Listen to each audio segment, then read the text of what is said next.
Welcome to a special Kniche. This is taking place actually on my balcony, so I'll give you a quick view.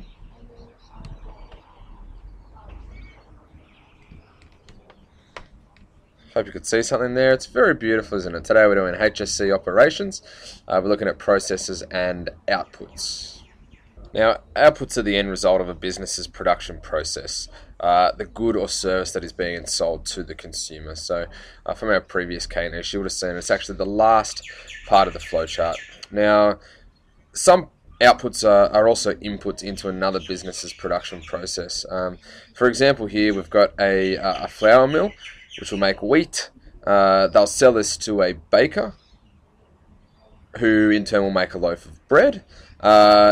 Who will then sell that to a cafe, who will then pretty much sell that to the consumer. So it is vital that output of a business must meet the demands of customers if the business is to be able to cover the costs of making the product. The bread made by the baker must sell for more than the cost of making it. So this is where, I guess, in the transformation process, especially by limiting expenses or creating efficiencies, you can therefore pass that onto the consumer. And also in the input stage, if you can source raw materials for a cheaper cost, then at the output it'll be cheaper for the consumer.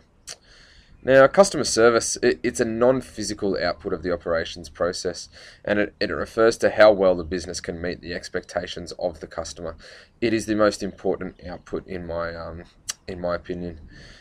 Operations management is responsible for the provision and quality of the product, but if the customers are disappointed in these things, they'll look to another business for an alternative product. A good quality product, which is provided in a timely fashion, will not only encourage customer loyalty, but will often let the business charge a higher price than its competitors, because you are meeting their psychological needs in other ways. This is especially I guess, paramount for small business as well, because you need to be able to create a competitive advantage in as many ways as possible. An example of this is Cathay Pacific, which is a airline based in Hong Kong. Now, they wanted to be able to sell their product at a higher price than its competitors, and this meant they had to do something different from their competitors.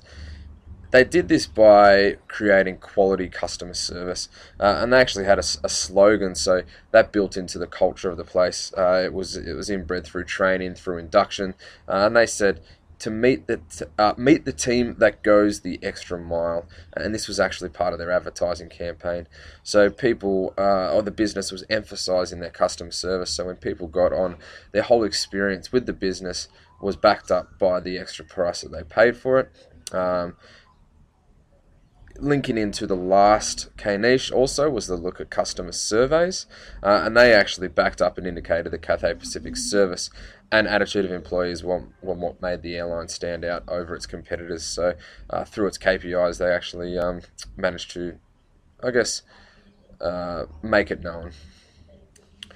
And the last one for today, it's actually a very quick one today, just to finish off the last part of the processes, is warranties. Now, by law in Australia, all products must come with a warranty or guarantee that the product will serve its advertised purpose. Many businesses, when selling a physical product or over a certain value, will offer a written warranty valid for a period of time. A lot of businesses try to sell extended warranties, however. In my opinion, it's not really worth it, because Australian consumer law covers pretty much all necessary things that you will need to if you want to seek any recompense for a product that doesn't work. Now, in monitoring the effectiveness of the operations department, management can actually look at how many warranty claims are made. So if there is a consistent product defect or product fault, something in the operations department needs to be changed. So that is where the business functions kind of work together. Now, if the business has good monitoring and quality control mechanisms in place, then the business will be able to reduce warranty claims. Mazda 3, actually we'll go with Toyota, the Prius, they had a lot of issues with their car where the accelerator was actually staying on, and it was really quite dangerous. They did a large recall of their product, because they realised that the damage that these defects were having to their brand was a lot larger than just the money that they would have to pay to fix that. So they did a bulk recall, changed it, fixed the issue, and then put that back out onto the market. So once again, as I said, very very quick. I hope you enjoyed the view from my balcony. Which side is it? Just